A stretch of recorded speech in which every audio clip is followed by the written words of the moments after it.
Imagine waking up in Tudor England, putting on your best clothes, looking in a cracked mirror and thinking, yes, today I look important. That, unfortunately, was your first mistake.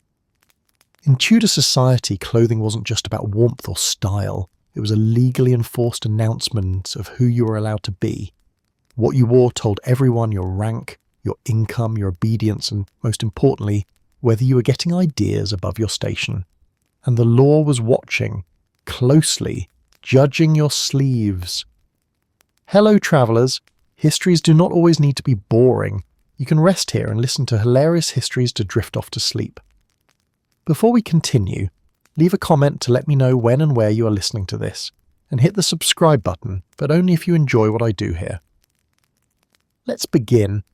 These were known as sumptuary laws, and they existed for one main reason: to stop ordinary people from looking like they mattered. The Tudor elite believed that social order depended on visibility. You were supposed to see hierarchy. Nobles looked rich, commoners looked humble, and if that visual system broke down, society itself might collapse. Or worse, someone poor might feel confident. So the government stepped in to regulate fashion with obsessive detail. Certain fabrics were restricted by rank. Silk, velvet, satin, and fine furs were reserved for nobility. Some colours, deep purples, rich crimsons, were tightly controlled because dyes were expensive and therefore symbolic. Gold thread? Forget it. Pearls? Only if your bloodline could prove it deserved shininess. This meant that clothing became a legal document you wore on your body. Your jacket wasn't just a jacket, it was evidence. A wool doublet could be acceptable. A velvet one could get you fined, whipped, or publicly humiliated. The crime wasn't wearing clothes. The crime was looking like you shouldn't exist that confidently. And it wasn't just about materials. The laws went into astonishing detail about cuts, decorations, and accessories. Slashing, those fashionable cuts and sleeves that showed off underlayers, was often restricted. Excessive embroidery could land you in trouble. Even the width of your hose or the length of your cloak could raise eyebrows. Too much fabric meant too much money meant questions, and questions led to courts. Punishments varied, but they were never subtle. Fines were common, especially for merchants who could technically afford the clothing but weren't socially entitled to wear it. Repeat offenders could have garments confiscated. Public shaming was always on the table. The outfit might be stripped off or displayed as proof of arrogance. Imagine being arrested because your coat had opinions about class mobility. What made these laws especially cruel was how easily they trapped people who were almost successful. A tradesman doing well, a merchant whose business had flourished, a family rising economically but not socially. These were prime targets. You could earn money, but you weren't allowed to look like you had it. Prosperity was permitted. Visual ambition was not. Even worse, enforcement was inconsistent and deeply personal. Local officials, neighbours, rivals, and even offended nobles could report you. Clothing crimes were visible crimes. You didn't need evidence when the evidence was standing right there, smugly wrapped in velvet. And if someone above you felt insulted by your appearance, that was reason enough. There was also a psychological side to all this. The laws trained people to police themselves. You didn't just ask, "Is this warm?" or "Does this look nice?" You asked, "Am I allowed to look this confident?" Getting dressed became an act of obedience. Modesty wasn't humility, it was survival. And the irony? The elite themselves constantly broke these rules. Nobles dressed extravagantly, piled on excess, and changed fashions rapidly. But when the lower classes copied them, even imperfectly, it became a problem. Fashion was allowed to trickle down only in carefully controlled drops. Too much imitation felt like rebellion stitched into fabric. The good news, you weren't executed for wearing a fancy hat. The bad news, your entire identity could be questioned by your shoes. In Tudor England, clothing didn't just make the man, it accused him.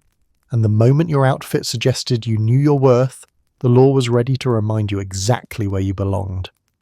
In Tudor England, food wasn't just nourishment, it was a public declaration of who you thought you were. and if your dinner started making statements above your social rank, the law was prepared to intervene, sometimes politely, sometimes with a fine, and occasionally with the moral fury usually reserved for witchcraft.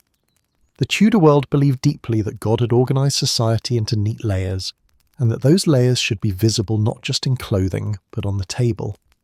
What you ate was supposed to reflect your place in the great cosmic filing cabinet.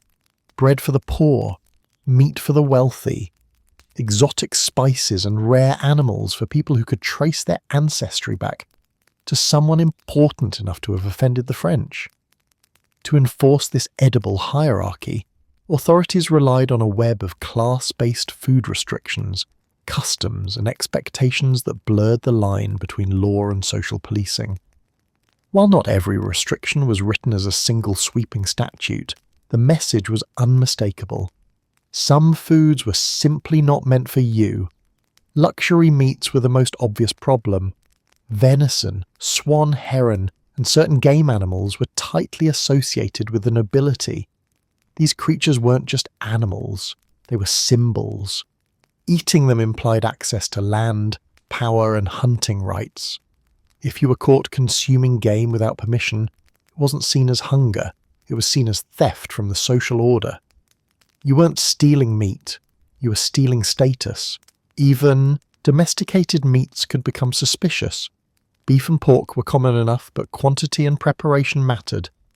A lavish roast on a modest household's table raised questions. Why did you have that much meat?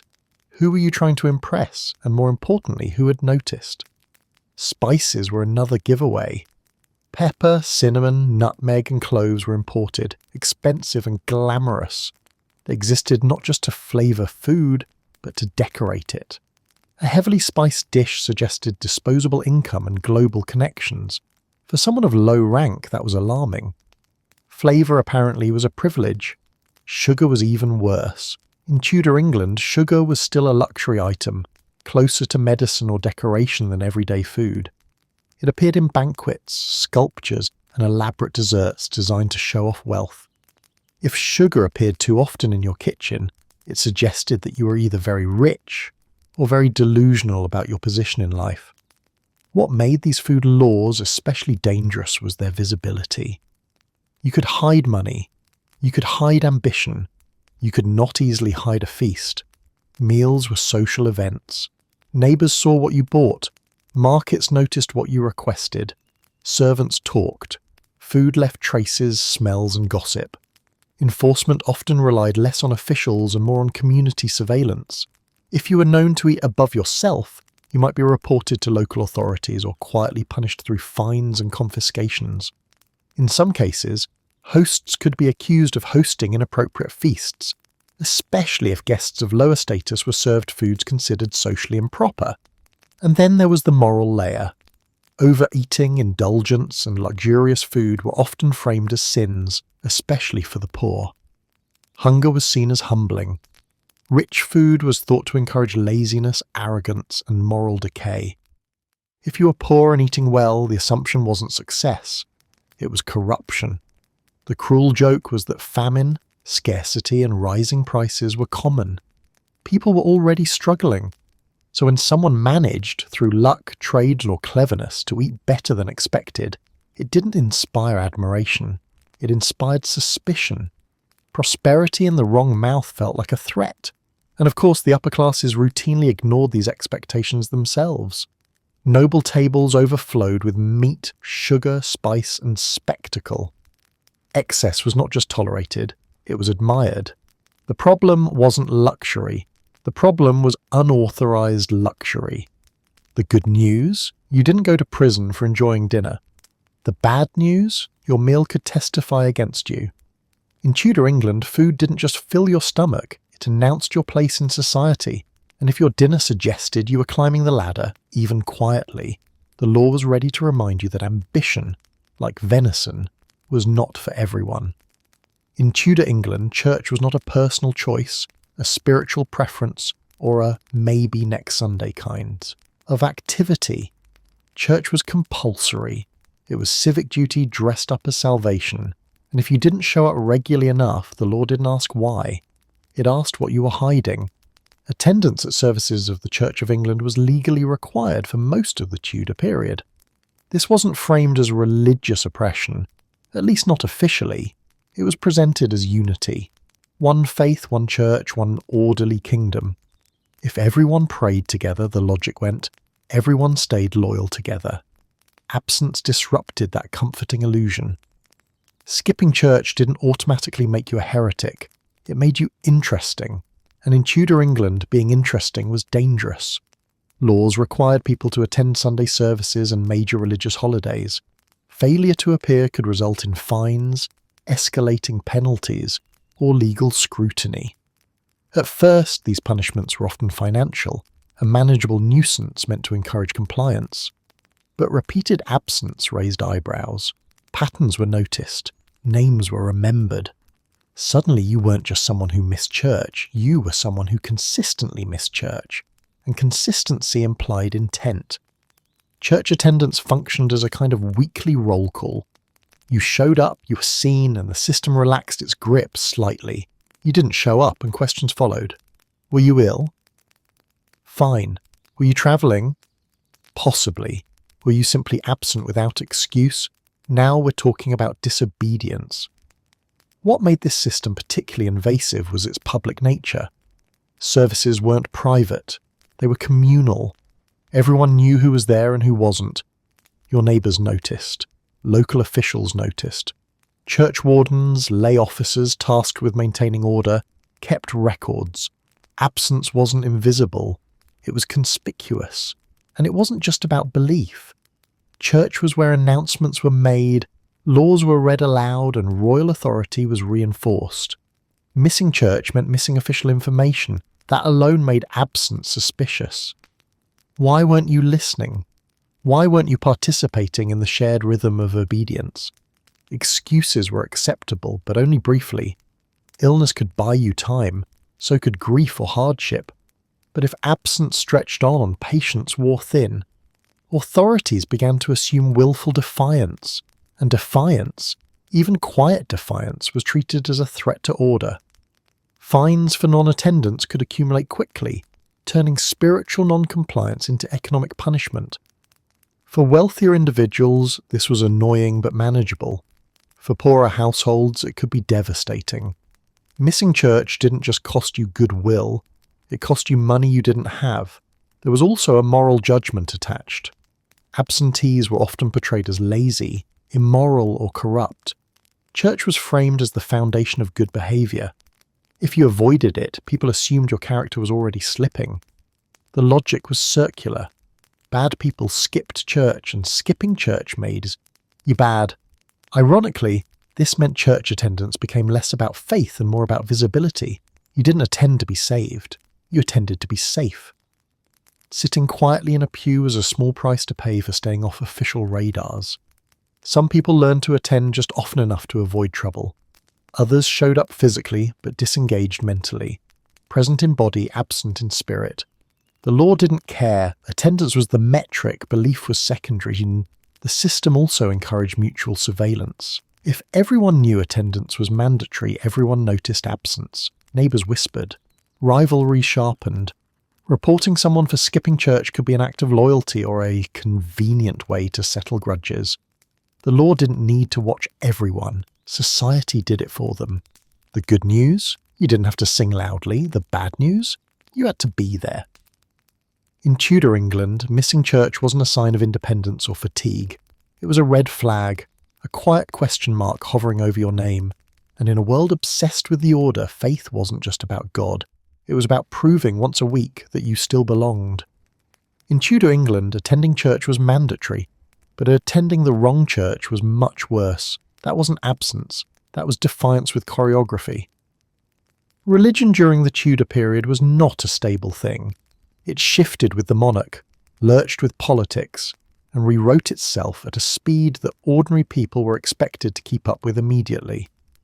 One ruler adjusted doctrine, another reversed it, and suddenly the prayers you said last year were either perfectly acceptable or legally suspicious. The terrifying part wasn't disbelief, it was being slightly out of sync. Officially, the only safe option was conformity with the Church of England, as defined by whoever currently wore the crown. Unofficially, people still carried habits, traditions, and loyalties formed long before the law told them those habits were now wrong. And that gap between old practice and new command is where punishment lived. Attending the wrong church didn't always mean attending a completely different building. Sometimes it meant saying prayers the old way. Sometimes it meant listening to a sermon that leaned too far in one direction. Sometimes it meant gathering quietly in someone's house with others who remembered worship differently. The law didn't care about your intentions. It cared about uniformity. Religious conformity laws treated variation as danger. The fear wasn't just theological, it was political. Religion was tied to loyalty, and loyalty was fragile. If people worshipped differently, they might think differently, and thinking differently had a habit of turning into rebellion, at least in the imaginations of those in power. Punishments reflected that fear. At first, they were often financial, fines designed to pressure people back into compliance. But repeated offences escalated quickly. Persistent nonconformity could result in imprisonment, property seizure, or worse. The state didn't need you to argue, it needed you to stop being different. What made this especially cruel was how quickly wrong could change. A form of worship that was legal one year could be punishable the next. Families who had practiced their faith quietly and consistently for decades suddenly found themselves labelled dangerous, not because they had changed, but because the rules had. This created a culture of anxiety and performance. People learned to watch their words, gestures, and habits. Worship became something you did carefully, publicly, and according to instruction. Private belief was risky. Public deviation was worse. Even church interiors reflected this tension. Changes to language, ritual, and symbolism were enforced from above. What you heard, what you said, and what you repeated all mattered. A prayer said too enthusiastically, or not enthusiastically enough, could draw attention. And attention was the first step toward trouble. Communities fractured under this pressure. Neighbours who had worshipped together for years suddenly found themselves divided by legality rather than belief. Some adapted quickly. Others struggled. Informants thrived. Quiet suspicion became a social currency. Attending the wrong service, or hosting one, could bring the law directly to your door, and yet many people continued anyway, not loudly, not proudly, but persistently. Faith for them was not a political tool. It was habit, memory, comfort. Unfortunately, the law had no category for that. There was only compliance or resistance. The irony was that most ordinary people weren't trying to make a statement. They weren't staging revolts through hymns. They were trying to survive rapid change imposed from far above their lives. But Tudor law treated hesitation as hostility, confusion as conspiracy. The good news, you were allowed to worship God. The bad news, only in the exact way currently approved. In Tudor England, belief wasn't just spiritual, it was regulated, monitored, enforced, and attending the wrong church, even with the right intentions, could turn devotion into a punishable offence, proving once again that in this world, it wasn't what you believed that mattered most. It was whether your belief matched the latest version of the law. In Tudor England, words were dangerous things. Not swords, not poison, words. A careless comment, an offhand joke, or a frustrated mutter could travel faster than sense and land you in serious trouble. You didn't need to plot rebellion. You just needed to be overheard sounding unimpressed. The law treated the monarch not merely as a ruler, but as a symbol of order itself. To criticise the crown was not considered an opinion. It was an attack on stability. This was the logic behind seditious speech laws, which existed to protect royal authority from the terrifying possibility that people might talk about it honestly. What counted as speaking badly was deliberately vague. Complaints about taxes, food shortages, or laws could be interpreted as insults. Sarcasm was risky. Humour was worse. Even repeating rumours without adding anything of your own could land you in trouble. You didn't have to invent dissent. You just had to pass it along. The real danger lay in intent being irrelevant. The law didn't require you to mean harm. It only required that your words could be interpreted as harmful. That interpretation, conveniently, was left to officials, judges, and anyone who felt offended enough to report you. And people reported each other constantly. Speech crimes thrived in social spaces, taverns, markets, streets, and homes filled with thin walls. Alcohol helped, so did exhaustion. After a long day of work, someone might complain about prices, shortages, or royal decisions. That complaint, once overheard, could be rebranded as disloyalty. A joke told in confidence could become evidence in court. Punishments varied depending on severity and repetition. Minor offences might lead to fines, public apologies, or time in the stocks. More serious cases could result in imprisonment, loss of property, or worse. The escalation was fast, because the crime wasn't what you said. It was what your words suggested about your loyalty. The state feared speech because speech spread. One complaint could become 10, one joke could become a shared attitude, and shared attitudes were dangerous. The Tudor government believed that respect for the monarch had to be absolute, visible, and unquestioned. Anything less risked unravelling obedience. This created a strange public culture where praise was loud and criticism was whispered, if it existed at all. People learned to speak carefully, using euphemisms and half-statements. You didn't say the king was wrong, you said times were difficult. You didn't say the Queen's policies were harsh, you said God was testing the nation. Even then, you watched who was listening. Ironically, this didn't stop criticism, it just drove it underground. Speech became coded, meaning hid between words. Silence itself became expressive. But silence was also suspicious. Too quiet could look like disapproval. Too loud could look like enthusiasm. The safest option was bland loyalty delivered at a moderate volume. The cruelty of these laws lay in how ordinary the crime was. People complained because life was hard and food was scarce, work was uncertain, laws were strict, expressing frustration was human. But the state had no interest in emotional nuance. A complaint was a crack in authority, and cracks had to be sealed. And then there was memory. Once accused of seditious speech, you were remembered. Future comments were scrutinised. Your reputation followed you. One poorly timed joke could shadow you for years, turning every word into a potential repeat offence. The monarchy at the centre of this system, figures like Henry VIII, was powerful, visible, and deeply invested in controlling narrative. Loyalty wasn't just expected, it was monitored through language itself. The good news, you were allowed to think whatever you wanted. The bad news, thinking out loud was a legal risk. In Tudor England, speech wasn't free. It was conditional, carefully managed, and always listening for echoes, because once your words left your mouth, they no longer belonged to you. They belonged to whoever decided what they meant. In Tudor England, a weapon was never just a tool. It was a statement.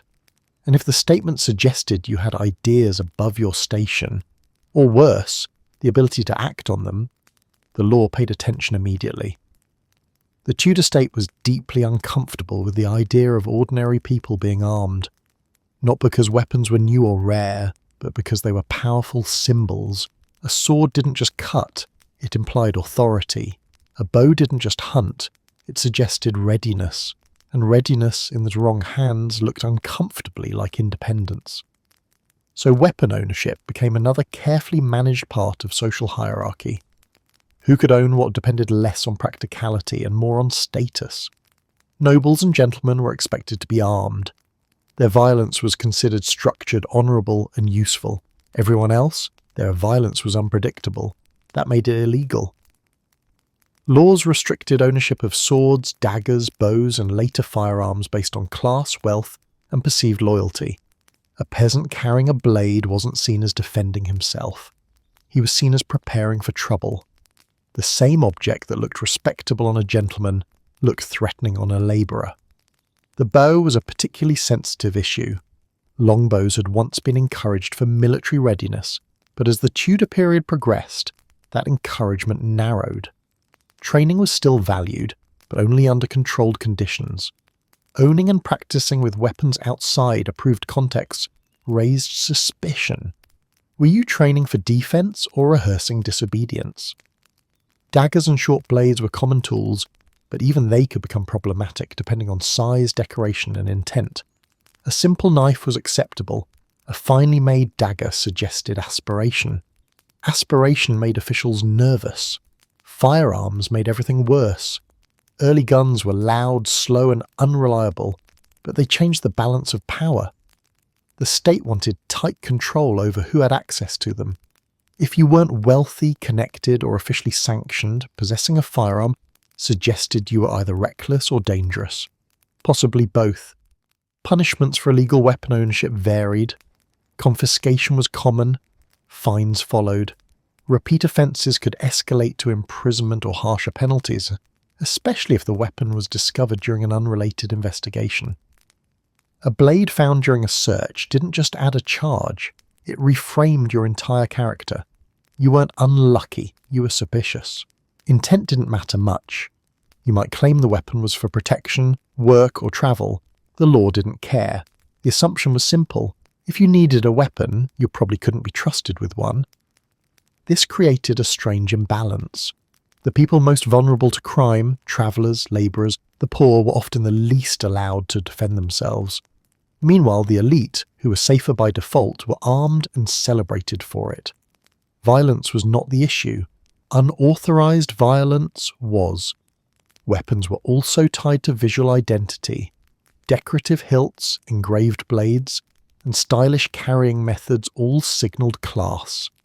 If your weapon looked expensive, questions followed. Where did you get it? Who did you think you were?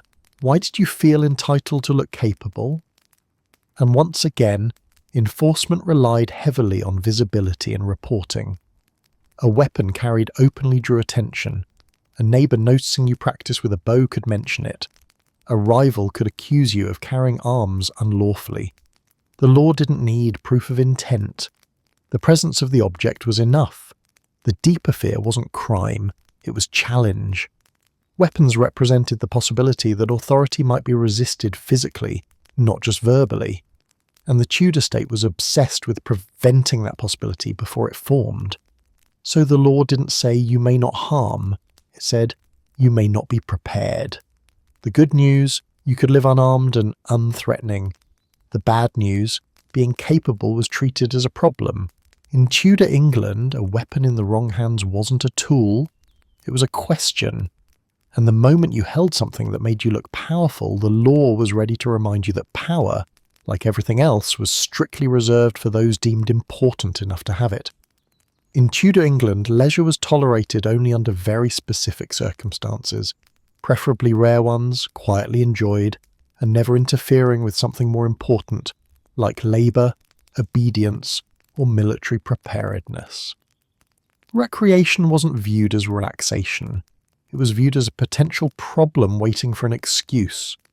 Games, sports, and public amusements had existed for centuries, but under Tudor law they became tightly regulated, not because rulers hated fun, but because fun gathered people, and gatherings made authorities nervous.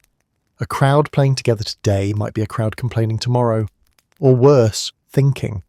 Certain sports were singled out as particularly dangerous, and not because of injuries. Football, an early, chaotic, village-spanning version of the game, was frequently restricted. It involved large groups, property damage, shouting, and enthusiasm. All deeply suspicious qualities. Archery, on the other hand, was encouraged, but only at approved times and in approved ways because it served national defence. Leisure was acceptable only when it could be repurposed for war. Timing mattered enormously. Playing games on Sundays, holy days, or during work hours could land you in trouble. Authorities believed idleness bred disorder. If you had time to play, you had time to work. If you had time to work, you shouldn't be playing. This logic was airtight and deeply unpleasant. Laws didn't ban fun outright. That would have been unrealistic. Instead, they regulated when, where, and who. A noble hunting or jousting was respectable recreation. A labourer kicking a ball during daylight hours was neglecting duty. The same activity could be acceptable or criminal depending on your rank and the clock. Dice games, bowling, and other popular pastimes were also restricted, particularly when money was involved. Gambling wasn't just a moral concern, it distracted workers from productivity and encouraged social mixing across classes. Leisure that blurred hierarchy was dangerous leisure. Punishments for unauthorized play ranged from fines to confiscation of equipment. Repeat offenders could face harsher penalties, but the real punishment was constant surveillance. Recreation wasn't private. Games were loud, visible, and social. They attracted attention, and attention invited enforcement. The state's fear wasn't just laziness, it was distraction. Tudor rulers wanted a population that worked hard, obeyed quietly, and trained for war when required. Games that encouraged teamwork, rivalry, or independent organisation felt threatening. Sports taught coordination, coordination taught confidence. Confidence led to opinions. This created a culture where people learned to play cautiously. Games happened early in the morning, late at night, or in out-of-the-way places. Fun became something you squeezed into the cracks of the day, always listening for footsteps, always ready to stop at the sound of authority. Even children weren't exempt. Youth games were tolerated only if they aligned with discipline or training. Play that looked too joyful or unproductive drew criticism. Childhood, apparently, was not an excuse for enthusiasm, and yet people kept playing, because play was human, because joy didn't disappear just because it was inconvenient to authority. The laws didn't erase recreation, they turned it into a quiet rebellion. A stolen hour, a hurried match, a shared laugh cut short by responsibility. The irony was that the Tudor state understood the power of play perfectly. That's why it feared it. Play bonded people. It gave them relief. It reminded them they were more than workers and subjects, and anything that reminded people of that had to be managed carefully. The good news? You were allowed to enjoy yourself. The bad news? Only briefly, quietly, and preferably alone. In Tudor England, leisure wasn't a right. It was a privilege granted on a schedule. And if your fun lasted too long, grew too loud, or involved too many people, it stopped being play and started looking, at least to the law, like the first step, towards disorder. In Tudor England, gambling wasn't illegal in the modern sense. It was conditional. You could wager, but only in the right places, at the right times, with the right people, and, most importantly, in the right amounts. Get any of those wrong, and your bad luck stopped being personal and became judicial. The authorities didn't hate gambling because it involved chance. They hated it because it involved loss. Lost money meant unpaid rents, neglected work, and angry households. Lost time meant idleness. Lost tempers meant fights, and fights meant disorder.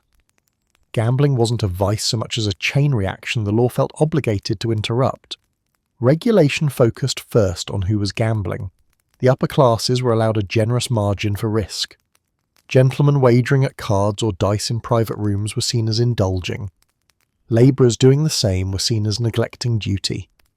The same coins changed hands, but the meaning changed with the hands holding them. Where you gambled mattered just as much. Taverns, alehouses, and public spaces were heavily scrutinised. These places gathered people who were already noisy, already social, and already inclined to talk. Add money to that mix and you got arguments, debts, and accusations. Gambling in public invited public consequences. How much you gambled could also turn leisure into a charge. Small stakes were tolerated. High stakes looked reckless. Recklessness suggested moral weakness. Moral weakness suggested social danger. And social danger invited intervention. If you were wagering sums that suggested desperation or greed, the law assumed you were a problem waiting to happen. Games themselves were categorized by respectability. Cards and dice were popular and suspicious. They relied entirely on chance, which offended the Tudor preference for discipline and control. Games of skill were viewed slightly more kindly, but even then, money complicated everything. Skill plus money plus time equaled distraction. Punishments for gambling offences were designed to humiliate as much as correct. Fines were common, but so were public penalties. Being placed in the stocks for illegal gambling didn't just punish you, it warned everyone else. Your loss became a lesson. The state didn't just want you to stop gambling, it wanted others to see what happened when you didn't know when to quit. Class bias ran through enforcement. A wealthy gambler losing a fortune was unfortunate. A poor gambler losing wages was irresponsible. The law didn't see both as victims of chance. It saw one as unlucky and the other as disorderly. Sympathy was not evenly distributed. There was also a moral narrative attached. Gambling was blamed for broken households, unpaid debts, and violence. Whether those outcomes were caused by gambling or simply associated with it didn't matter. The story stuck. Gamblers were portrayed as people who chose risk over responsibility, thrill over stability, and Tudor society valued stability above all else. Ironically, gambling thrived precisely because life was so uncertain. Wages were inconsistent, prices fluctuated, disease was common.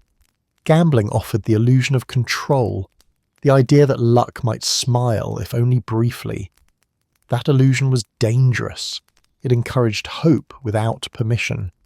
Authorities tried to curb gambling during work hours and religious times, but enforcement was inconsistent. People gambled anyway, quietly, quickly, in corners. Games moved from open tables to whispered wagers. The law didn't eliminate gambling. It taught people to hide it better, and hiding made everything worse. Hidden games meant hidden debts. Hidden debts meant sudden collapses. When problems finally surfaced, they were larger and messier. The law responded not with understanding, but with punishment. After all, the rules had been clear. Gamble, but don't let it show. The real offence wasn't losing money. It was losing control. A person who gambled too much was seen as someone who might do other things too much. Drink, talk, gather, complain. Excess in one area suggested excess everywhere. The good news, you were allowed to test your luck. The bad news, only in moderation, privacy, and silence. In Tudor England, gambling was a tolerated danger, a thrill permitted on a short leash. And the moment your wager became visible, disruptive, or embarrassing, the law stepped in, not to save you from ruin, but to make sure your ruin served as a warning to everyone else. In Tudor England, work was not just a way to earn a living. It was proof that you deserved to exist without supervision. If you weren't working, and more importantly, if you couldn't convincingly explain why, the law assumed something was wrong with you. Morally, socially, potentially criminally. Idleness terrified Tudor authorities. A person without work was a person without structure, and a person without structure might wander, complain, gather, or think. None of those activities improved national stability, so the state responded with a simple solution: make unemployment illegal. Vagrancy and labour laws were designed to force people into productivity whether work was available or not. Refusing work offered to you, leaving employment without permission, or being unable to account for your labour could all result in punishment. This wasn't about laziness. It was about visibility and control. A working person was predictable. A non-working person was a question mark. The law distinguished carefully between the deserving and undeserving poor. If you were elderly, disabled, or visibly incapable of work, you might receive limited sympathy. If you were able-bodied and unemployed, sympathy vanished. You weren't unlucky, you were defiant. Being found without work could lead to arrest, public punishment, or forced labour. In some cases, people were whipped or branded. In others, they were compelled into service they hadn't chosen. Freedom of the occupation was not a concept the Tudor state entertained seriously. If labour was needed, you were expected to supply it. What made this system especially harsh was how unstable work actually was. Employment was seasonal, inconsistent, and often temporary. Crops failed, workshops closed, employers dismissed workers without warning. None of that mattered to the law. You were still responsible for being employed at all times. The absence of opportunity was treated as personal failure. Refusing work, even bad work, was particularly dangerous. If an employer accused you of turning down a job, authorities assumed the employer was telling the truth. Why wouldn't they? The employer was productive, you were idle. Case closed. Mobility made things worse. Travelling in search of work was risky. If you couldn't prove where you belonged or who employed you, you might be labelled a vagrant. Movement without clear purpose looked like avoidance. Avoidance looked like rebellion. And rebellion, even imagined, was enough to justify punishment. The law also policed how you worked. Leaving a position early, demanding better conditions, or attempting to negotiate wages could all be framed as refusal. Compliance wasn't just about showing up. It was about staying put and staying quiet. Women were particularly vulnerable under these laws. Employment options were limited, informal, and poorly documented. A woman without visible supervision, a husband, master, or employer, could easily be accused of idleness even if she was working constantly. Labour that happened inside the home often didn't count because it couldn't be inspected. Children too were folded into this system early.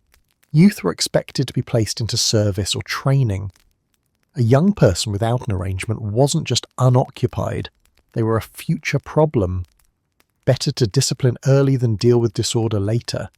The stated goal of these laws was social stability. The unstated goal was obedience. Work created dependency. Dependency created compliance. A person who relied on wages or feared punishment was easier to manage than one with time and autonomy. And yet the system didn't eliminate idleness, it criminalized it. People still fell out of work, they just did so more quietly, they hid, they lied, they attached themselves to any arrangement that offered protection, even if it was exploitative. Survival meant staying officially busy. The good news, you were allowed to work. The bad news, you were required to. Forever. Visibly and without complaint. In Tudor England, employment wasn't just economic participation, it was legal armour. And the moment you stopped working or were seen to hesitate, the law stepped in to remind you that in this society, usefulness wasn't optional, it was mandatory. In Tudor England, a woman's greatest legal risk was not crime, rebellion, or even poverty, it was ambiguity. A woman whose daily purpose could not be clearly identified, supervised, and explained was treated as a problem that needed correcting. Not because she had done anything wrong, but because she existed without obvious control. The law did not need a statute titled "Being a Woman is Suspicious." It functioned perfectly well without one. Instead, a web of gendered morality rules, local customs, and social expectations worked together to make female independence legally uncomfortable.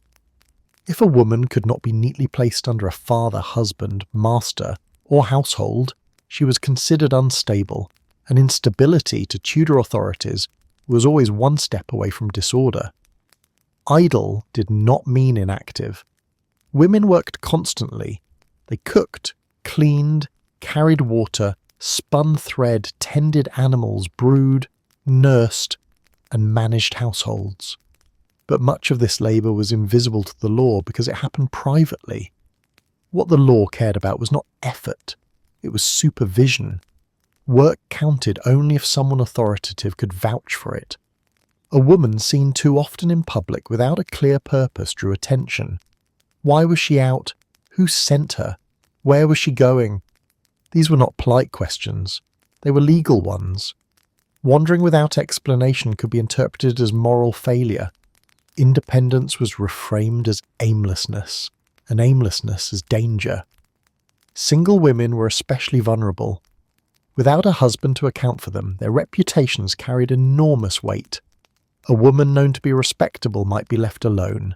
A woman known or rumoured to be loose, argumentative, outspoken, or simply different could find herself questioned, fined, or punished for behaviour that was never precisely defined. Doing nothing was suspicious, but doing something could be worse.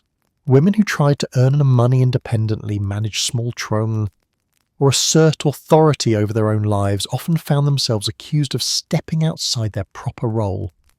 Initiative looked like arrogance. Independence looked like defiance. Morality laws blurred seamlessly into social policing. Women could be punished for scolding, arguing, or speaking too forcefully. These weren't crimes in the usual sense. They were disruptions of expected behaviour. A woman who spoke too much, too loudly, or too confidently challenged the quiet obedience Tudor society demanded. Reputation functioned like a legal record. Once labelled troublesome, a woman's actions were interpreted through that lens. Standing outside too long became loitering. Speaking to men became impropriety. Being alone became evidence. The burden of proof ran backward. Innocence had to be constantly demonstrated. Community enforcement made this system relentless. Neighbours watched, gossiped, reported. Disapproval could escalate into legal trouble without a clear starting point. A woman didn't need to break a rule, she needed only to make others uncomfortable. Punishments varied widely, which was part of the problem. Fines, public shaming, forced service, and confinement were all possibilities. The unpredictability reinforced compliance. When the rules aren't clearly written, the safest choice is silence. Widows occupied an especially tense position. They had experience, authority, and sometimes property, but no male oversight. Some managed to navigate this carefully, aligning themselves with respected networks. Others found that independence, however earned, made them targets of suspicion. Authority was tolerated only when it had a visible leash. Even appearance could be used against women. Dress, posture, and behaviour were read as moral signals. A woman who looked too confident or too unbothered invited scrutiny. Respectability had a uniform, and deviation was noted. The underlying fear wasn't immorality, it was autonomy. A woman who could act without permission represented a crack in the social order. She suggested that control was optional, and the Tudor system depended on the idea that it was not. The cruelty of this arrangement was its circular logic. Women were expected to be quiet, obedient, and supervised. If they failed to meet those expectations, the failure itself became proof that they needed more control. The system justified itself endlessly. The good news? You were allowed to exist. The bad news? Only under constant explanation. In Tudor England, a woman's freedom was measured not by what she did, but by how closely she could be accounted for. Too still and you were idle. Too active and you were improper. The safest place was somewhere in between. Busy enough to be useful, quiet enough to be ignored, and never so independent that the law felt compelled to notice you. In Tudor England, headwear was not a fashion choice. It was a civic responsibility. What you wore on your head or failed to could quietly determine whether you were seen as respectable, obedient, and useful to the nation, or as someone dangerously uninterested in following instructions. At the centre of this obsession was the humble cap. Woolen, plain, and deeply unglamorous, the cap became a legally enforced symbol of patriotism and morality. The reasoning behind it was practical, nationalistic, and completely unforgiving. England wanted to support its domestic wool industry, and the solution was simple: force people to buy and wear wool. Under laws mandating headwear, many men, particularly those below the upper classes, were required to wear woolen caps on Sundays and holidays. This wasn't about warmth, it was about economics and obedience. By wearing the cap, you supported English workers, reinforced national identity, and demonstrated that you were the kind of person who did what they were told. Failing to wear the correct hat wasn't treated as forgetfulness, it was treated as refusal, and refusal, even in hat form, was suspicious. The law carved out exemptions, of course. Nobles were largely exempt because nobility came with the assumption of loyalty. Clergy had their own rules, scholars and certain officials were spared. Everyone else was expected to comply. The message was clear. The more ordinary you were, the more closely your head was regulated. Enforcement relied heavily on visibility. Hats are difficult to hide. You either wore one or you didn't. Sunday services, markets, and public gatherings became inspection zones. Local officials could fine you on the spot for appearing bareheaded without permission. The penalty was small, but the principle was not. This wasn't about revenue. It was about reminding people who set the rules. The cap also carried moral weight. Headwear was associated with modesty, order, and seriousness. A man without a hat looked casual. Casualness suggested lax morals. Lax morals led to disorder. Disorder led to trouble. All of that from an uncovered head. There was also a class message embedded in the fabric. Woolen caps were practical and uniform. They flattened individuality. Fashion was discouraged. Expression was unnecessary. You weren't supposed to stand out. You were supposed to blend in, contribute quietly, and keep your thoughts to yourself. Some people tried to resist subtly, wearing caps improperly, modifying them, or choosing styles that bent the rules. Authorities were unimpressed. The law didn't ask for creativity. It asked for compliance. The point wasn't that the cap looked good. The point was that you wore it because you were told to. Punishments escalated with repetition. A first offence might cost you a fine. Repeated defiance marked you as stubborn. Stubbornness suggested you might be difficult in other areas too. The hat became a litmus test. If you wouldn't follow a simple clothing rule, what else might you question? Women were not always legally required to wear the same caps, but head coverings still carried heavy moral implications for them as well. Hair signalled propriety. Covered heads meant respectability. Bare heads invited commentary. The hat, or lack of it, spoke loudly even when the wearer did not. The irony was that the cap laws were widely resented and frequently ignored, which made enforcement inconsistent and personal.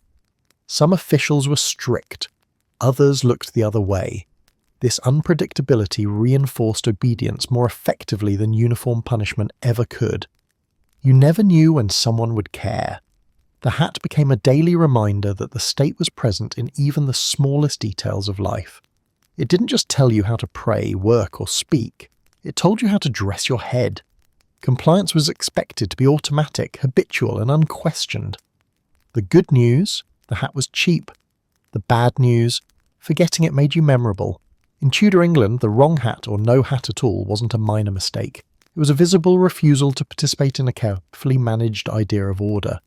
And in a society obsessed with obedience, even your head was expected to fall in line. In Tudor England, selling things was permitted. Profiting from them was tolerated. Enjoying that profit too openly, however, was a problem. The market was not a free-for-all, it was a supervised activity, watched carefully by authorities who believed that unchecked pricing led directly to social chaos, moral decay, and people getting ideas. Prices were not supposed to be decided purely by supply and demand. They were supposed to be fair. And fairness, inconveniently, was defined by the state, local officials, and community expectations rather than by mathematics. If you charged what people were willing to pay instead of what you were supposed to charge, the law noticed. Market and price controls existed to prevent what Tudor authorities called forestalling, re-rating, and engrossing. Essentially, buying goods early, reselling them later, or controlling supply to drive prices up. These practices were viewed not as clever business strategies but as moral offences. Making money was acceptable. Making too much money made you suspicious. Merchants, bakers, brewers, and traders operated under constant scrutiny. Prices were expected to reflect not opportunity, but virtue. If grain prices rose, the acceptable explanation was bad harvests or unavoidable scarcity. If a seller raised prices because demand was high, that was interpreted as greed. Greed was not a personality flaw, it was a legal concern. Local officials inspected markets, stalls, and shops. They listened to complaints. They monitored patterns. A merchant whose prices were consistently higher than neighbours could be fined or punished, even if customers continued to buy willingly. Willing buyers did not prove fairness. They proved desperation. Punishments were designed to embarrass. Fines were common, but public shaming was particularly popular. Being accused of unfair pricing could land you in the stocks or subject you to loud condemnation. The goal wasn't just to correct behaviour, it was to send a message. Profit was acceptable only within narrow emotional limits. The emotional component mattered deeply. Sellers were expected to appear modest, restrained, and reasonable. Confidence was risky. Pride was worse. If you looked too pleased with your success, people assumed your prices reflected arrogance rather than necessity. This system created an odd contradiction. Merchants were encouraged to trade but discouraged from prospering visibly. Success was fine as long as it didn't look intentional. You could improve your situation quietly. You could not seem enthusiastic about it. Markets became stages of performance. Sellers learned to justify prices defensively. "I barely make anything" became a standard line regardless of truth. Complaints about hardship were expected, even during good times. To appear content was to invite scrutiny. Buyers participated in enforcement as well. Complaining about prices was not just allowed, it was encouraged. A dissatisfied customer wasn't merely unhappy, they were performing civic duty. The market policed, itself through resentment and rumour, which authorities happily absorbed. Scarcity made everything worse. When goods were limited, prices rose naturally, but natural price increases were still treated as moral failures. Sellers were blamed for conditions they didn't create. The law didn't care whether you caused scarcity, it cared whether you benefited from it. There was also a strong class dimension. Wealthy traders could sometimes absorb fines and continue operating. Small sellers could not. A single accusation could ruin them. Ironically, this often strengthened the position of larger merchants, while punishing the very people price controls claimed to protect. And yet people kept trading. They had to. Markets were essential. Goods needed to move. The law didn't stop commerce. It wrapped it in suspicion. Every transaction carried the question, is this fair or just profitable? The good news, you were allowed to sell your goods. The bad news, you were expected to feel bad about it. In Tudor England, prices weren't just numbers, they were moral statements. Charge too little and you failed. Charge too much and you were greedy. The safest price was one that barely improved your life while convincing everyone else that you weren't enjoying yourself. In Tudor England, bread was not just a staple, it was a measuring device, a moral benchmark, a legal object that could be weighed, judged, and, if it disappointed, used against you in court. Few foods carried as much legal risk as a loaf of bread, and few bakers slept as lightly. Bread mattered because it fed everyone. Rich or poor, urban or rural, bread was daily survival pressed into a shape. When something mattered that much, the state refused to leave it alone. Bread had to be predictable, affordable, fair, and above all, controlled. This gave rise to strict bread laws governing weight, quality, and price. A loaf was expected to meet specific standards based on prevailing grain prices. If wheat was expensive, loaves were allowed to be smaller. If wheat was cheap, loaves were expected to be larger. The system sounded logical on paper. In practice, it turned baking into a legal gamble. Bakers were required to produce loaves that matched official weights exactly, not approximately. Exactly. A loaf that was too light suggested cheating. A loaf that was too heavy suggested manipulation meant to raise prices later. Either way, the baker was wrong. Inspection was constant. Officials known as bread tasters or market inspectors examined loaves in public spaces. They weighed them, broke them open, judged their texture and colour. A loaf could be seized mid-sale and turned into an exhibit. Your product didn't just fail, it testified. Quality mattered just as much as weight.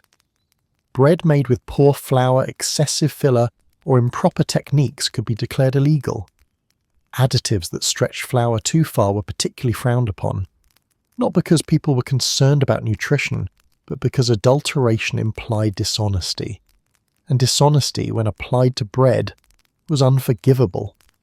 Punishments were deliberately humiliating. Fines were common, but public punishment was preferred. Bakers caught violating bread laws could be placed in the pillory with offending loaves hung around their necks. The message was simple. This person cannot be trusted with your survival.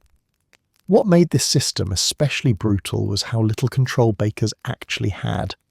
Grain quality varied wildly.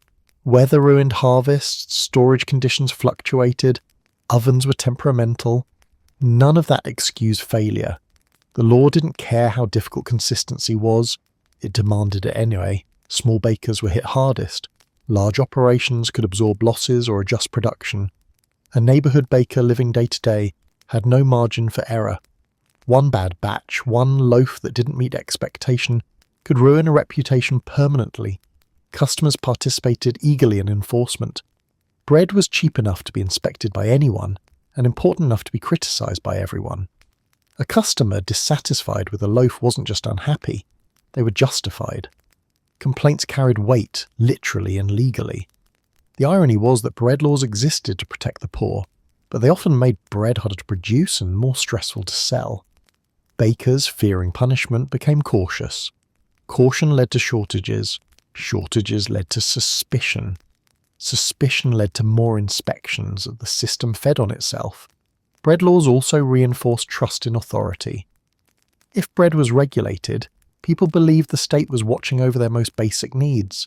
Even when enforcement was harsh, it reassured the public that someone somewhere was counting the loaves. For bakers, however, bread stopped being food. It became math, risk, surveillance. Every loaf carried the question, is this correct enough to survive inspection? The good news, people needed bread. The bad news, they expected perfection. In Tudor England, baking wasn't a craft, it was a public service performed under threat. Your loaf didn't just feed mouths, it announced your honesty, your competence, and your worth. And if it came up short, the law was ready to weigh it, judge it, and punish you accordingly. In Tudor England, ale was not a luxury. It was hydration with a reputation. Water was unreliable, milk spoiled quickly. An ale, weak, cloudy, and consumed daily, filled the gap. When something is that essential, the state takes it personally. Brewing bad ale wasn't a mistake, it was a public offence. Ale mattered because everyone drank it. Children drank it, labourers drank it, households brewed it, taverns sold it, and because it moved through every layer of society, the law insisted it meet expectations. Those expectations were not about flavour profiles or innovation, they were about reliability, fairness, and not poisoning anyone by accident. Alcohol regulation laws controlled who could brew, who could sell, and what quality was acceptable. Brewing wasn't automatically illegal, but selling ale without approval or selling ale deemed substandard absolutely was. The moment money changed hands, the law leaned in. Quality was the central obsession. A lay that was too weak suggested cheating. A lay that was too strong suggested moral danger. A lay that tasted wrong, looked wrong, or spoiled too quickly suggested incompetence or dishonesty. Any of those could trigger punishment. Officials known as ale tasters inspected brewhouses and taverns. They didn't rely on paperwork. They relied on senses. They tasted. They smelled. They observed texture and clarity. If the ale failed their judgment, it failed publicly. A bad batch didn't just get poured out, it got remembered. Punishments were deliberately theatrical. Fines were common, but humiliation was preferred. Sellers of bad ale could be placed in the stocks. In some cases, offenders were paraded through streets with barrels or signs announcing their failure. The point wasn't correction, it was deterrence. No one should forget who sold the bad beer.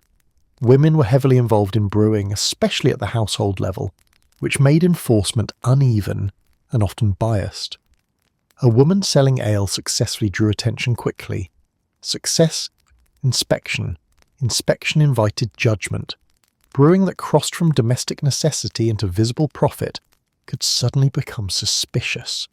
Location mattered. Selling bad ale in a private setting might earn a warning. Selling it publicly, especially in a tavern, was a challenge to order. Taverns were already watched closely as social spaces where people talked too freely.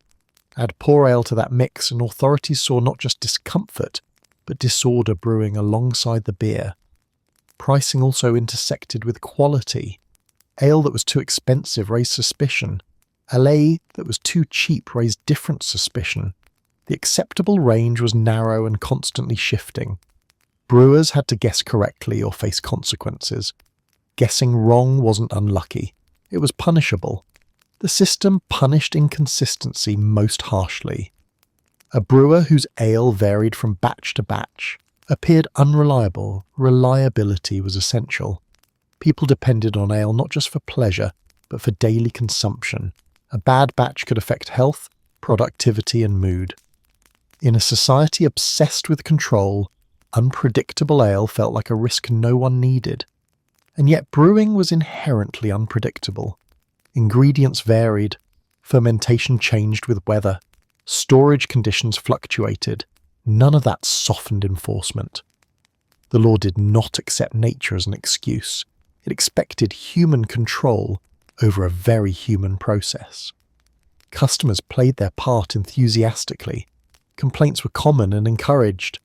A dissatisfied drinker wasn't just unhappy, they were civic-minded. Reporting bad ale was framed as protecting the community. Ale drinkers became unofficial inspectors, armed with taste buds and opinions.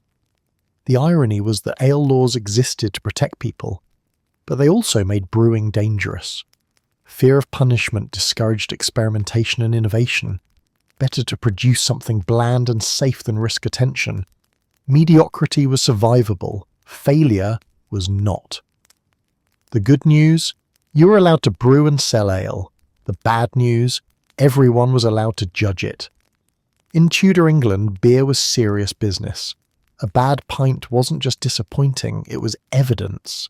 Evidence that you were careless, greedy, or incompetent. And in a world where even leisure drinks were regulated, the safest brew was one that offended no one, impressed no one, and never gave the law a reason to take a sip. In Tudor England, silence was not golden, it was safe.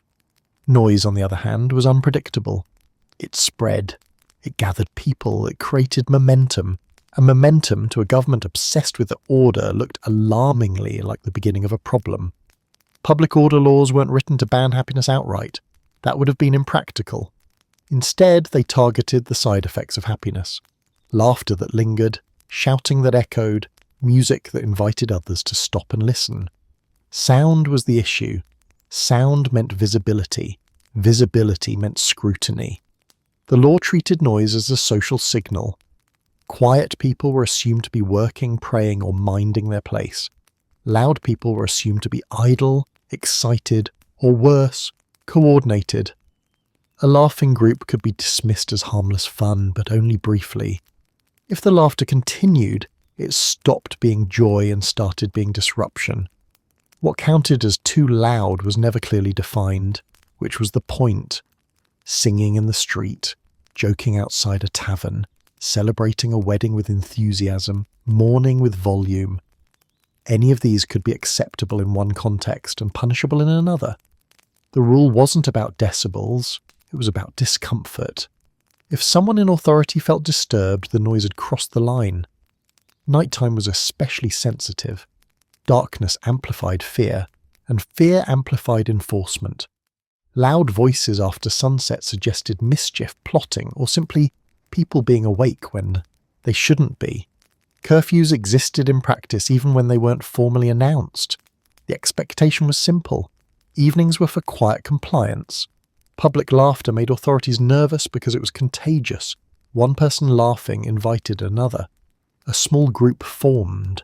A crowd began to gather. Crowds were dangerous. Crowds had opinions. Crowds remembered injustices. Better to stop the sound before it grew legs. Punishments were rarely severe, but they were frequent. Fines were common. Being moved along by officials was common. Repeat offenders might be detained briefly to cool off. The goal wasn't justice, it was interruption. Noise had to be broken before it turned into something more. The irony was that laughter itself was often innocent. People laughed because life was hard and humour was relief. Jokes cut through exhaustion. Singing made labour tolerable. But the law didn't evaluate intention. It evaluated effect. If your joy altered the atmosphere of a public space, it became a concern. Social rank mattered here too. Laughter from the wealthy was charming. Laughter from the poor was suspicious. A noble's loud celebration signalled confidence. A labourer's loud celebration signalled potential disorder. The same sound carried different meanings depending on who made it. Women's laughter drew particular scrutiny. Loud women were seen as unruly, immodest, or disruptive. A woman laughing freely in public challenged expectations of quiet restraint. The law didn't need to punish the laughter itself. Social pressure often did the work. Children learned early to modulate sound. Playful noise was tolerated in brief bursts, then corrected. Shouting was scolded. Running and laughing drew warnings. Joy was allowed, but only in controlled doses. Anything sustained needed explanation. Taverns sat at the centre of this tension. They were social hubs by design, and therefore watched constantly. Singing, storytelling and laughter happened there, but always under threat. A tavern that grew too lively risked intervention. Too quiet was suspicious too. The balance was impossible. Owners learned to manage volume like a liability. Noise also overlapped with reputation. Someone known for being loud was remembered. Memory mattered. Once you were associated with disruption, future sounds were judged more harshly. A single laugh might pass unnoticed. A known laugher's laugh did not. The deeper fear was not sound itself, but spontaneity. The Tudor state preferred predictable behaviour. Noise was unpredictable. It arrived unannounced and altered spaces instantly. That made it hard to control, and anything hard to control became something to suppress. The good news? You were allowed to be happy. The bad news? Quietly, briefly, and preferably indoors. In Tudor England, laughter was tolerated only as long as it didn't linger. Joy was acceptable if it passed quickly. The moment it filled the air, gathered witnesses, or made authorities. Uneasy, it stopped being a human reaction and became a public problem, one that the law felt obliged to silence. In Tudor England, movement was not a right, it was a question, and the wrong answer, given at the wrong time to the wrong person, could turn a simple journey into a punishable offence. The Tudor state liked people where it could find them, fixed, accounted for, useful. Travel disrupted all three. A person on the road was hard to supervise, harder to tax, and impossible to place neatly within the social order. So the law didn't ban travel outright. It regulated it until wandering felt indistinguishable from wrongdoing. Moving from one parish to another without clear purpose invited scrutiny. Who were you? Where were you going? Why weren't you home? These weren't polite questions exchanged between curious strangers. They were legal interrogations. If you couldn't answer convincingly and quickly, your journey stopped. Permission mattered. Written passes, letters of introduction, or proof of employment acted as travelling armour. Without them, you were exposed. A traveller without documentation wasn't assumed to be adventurous. They were assumed to be avoiding something. Work, authority, responsibility. The fear driving these restrictions wasn't tourism. It was displacement. Authorities worried that mobile populations would overwhelm towns, strain resources, spread unrest or evade control. A person who moved freely might escape obligations, and escape in Tudor thinking was dangerously close to rebellion.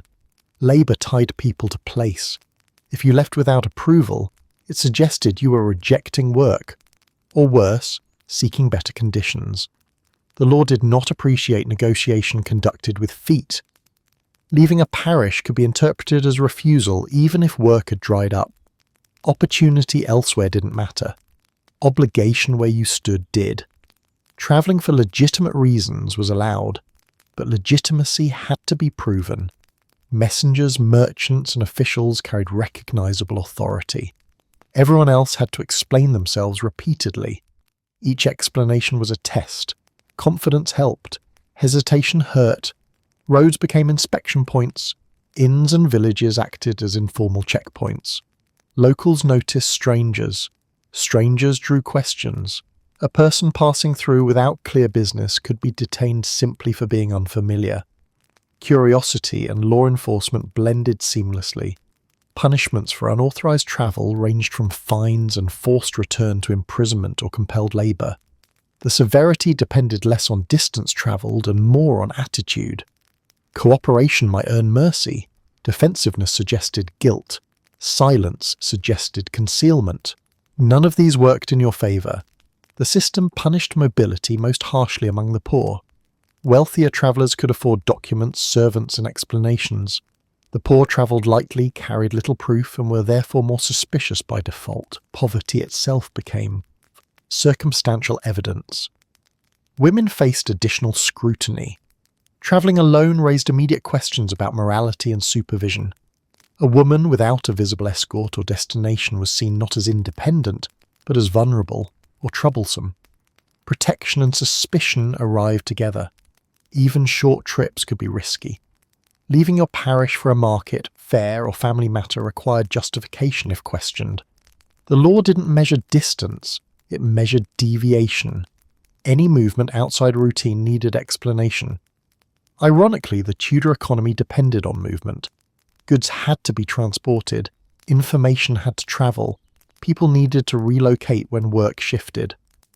The law acknowledged this necessity, but begrudgingly. Travel was permitted, not encouraged.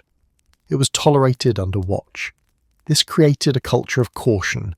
People planned journeys carefully, gathered documents, memorized stories. Travel became performative. You didn't just go somewhere, you prepared to be asked about it. Those who travelled frequently learned the art of appearing legitimate. They spoke confidently, they named employers, they adopted the posture of purpose. Purpose was protection, wandering was not. The deeper issue was control of population. Stationary people were predictable. Predictability made governance easier. Movement disrupted predictability, so the law turned mobility into something that had to be earned. The good news, you could travel. The bad news, only if someone approved. In Tudor England, roads didn't represent freedom. They represented exposure. Every step away from home was a step into scrutiny, where your reasons mattered more than your destination. Freedom of movement existed, but only for those who could prove they deserved it. In Tudor England, society wasn't arranged like a ladder you could climb. It was arranged like a shelf. You were placed somewhere early, expected to stay there, and judged harshly if you tried to rearrange yourself. Ambition wasn't admired, it was monitored. And if it became visible, it was corrected. The Tudor world ran on the belief that order was natural and fragile. Everyone had a role: labourer, servant, artisan, merchant, gentle, noble. And those roles weren't suggestions. They were expectations reinforced by custom, law, and constant social pressure. To step outside your assigned place wasn't framed as self-improvement. It was framed as disruption. Refusing to accept your social role didn't require open rebellion. It could begin quietly, speaking too confidently, acting above your station, expecting better treatment, seeking education, authority, or influence not traditionally associated with your birth. These behaviours weren't illegal on their own, but together they suggested something dangerous: aspiration. The law worked alongside custom to keep ambition in check. People who appeared to challenge hierarchy could be fined, dismissed, or publicly corrected. Employers were encouraged to discipline servants who overstepped. Guilds protected their boundaries aggressively. Social mobility wasn't impossible, but it had to be slow, discreet, and approved by the right people. Confidence was the most suspicious trait of all. A confident poor person unsettled the system. Confidence suggested self-worth. Self-worth suggested independence. Independence suggested resistance. The chain of logic was harsh and automatic. Speech played a major role here. Using language associated with higher status, formal phrasing, assertive tone, or educated references could draw ridicule or reprimand. You weren't just speaking incorrectly, you were speaking aspirationally. An aspiration was a social irritant. Dress had already been regulated. Work had been regulated. Behaviour was next. The law didn't need to codify every possible act of ambition. Society handled most of it through correction, shame, and exclusion. Those who didn't respond to subtle pressure faced harsher reminders. Education was a particularly sensitive area. Learning to read, write, or reason beyond your station was permitted in limited forms, but visible intellectual ambition could be interpreted as arrogance. Knowledge was power, and power was not meant to circulate freely. Occupational boundaries were also fiercely defended. Attempting to enter trades without proper background, training, or approval was discouraged and punished. The issue wasn't skill, it was legitimacy. Skill without permission threatened established hierarchies. Even success could be dangerous if it arrived too quickly. Someone who improved their circumstances rapidly attracted suspicion. How had they done it? Who had they bypassed? Rapid advancement looked like cheating even when it wasn't. Slow progress was acceptable. Visible momentum was not. Failure to show deference was another trigger. Not bowing enough, not using honorifics correctly, not yielding space or priority. These weren't minor breaches of etiquette, they were challenges to order. Respect was a performance everyone was expected to rehearse daily. The system punished not just ambition, but the appearance of ambition. You were allowed to hope quietly. You were not allowed to signal that hope publicly. Success had to look accidental, improvement had to look reluctant. The cruelty of this structure was how effectively it turned people against themselves. Many learned to self-censor dreams, language, posture, and expectations. The safest ambition was the one no one could see. And yet, ambition persisted. People wanted better lives. They wanted security, respect, and opportunity. The laws didn't erase these desires. They merely made pursuing them stressful, slow, and risky. The good news, you were allowed to improve carefully. The bad news, only if no one noticed. In Tudor England, your place in society wasn't just where you stood. It was who you were expected to remain. To reject that role, even subtly, was to invite correction. Because in a world built on hierarchy, ambition wasn't a virtue. It was a problem that needed reminding exactly where it belonged. In Tudor England, hospitality was not a private virtue. It was a legal risk. Opening your door to someone meant opening yourself to scrutiny, liability, and consequences you didn't personally earn. Your home was not a neutral space. It was an extension of authority. And if something went wrong inside it, the blame didn't stop at the threshold. The law treated households as units of control. A well-run home reflected a well-run society. Disorder in a home suggested disorder in the kingdom. This meant that hosts were expected to manage not just food, beds, and warmth, but behaviour. If your guests misbehaved, it wasn't just their failing, it was yours for allowing them in. Who counted as the wrong guest was deliberately vague. Strangers without clear purpose, travellers without documentation, people with bad reputations, anyone who caused trouble elsewhere. Hosting such individuals, even briefly, could attract penalties. You were expected to know who you welcomed. Ignorance was not considered a defence. The logic was simple and unforgiving. If you gave someone shelter, you endorsed them. Endorsement meant responsibility. Responsibility meant punishment when things went wrong. This made hospitality a careful calculation. Inns, taverns, and private homes all faced the same risk, though commercial spaces were watched more closely. A guest who overstayed, argued, drank too much, or spoke out of turn could turn a host into an accomplice by proximity. The law didn't need proof of intent. It needed a roof. Household responsibility laws blurred the line between public and private life. What happened inside your walls mattered to authorities. Hosting someone who later committed an offence, even elsewhere, could bring questions back to you. Why were they there? What did you know? Why didn't you stop them?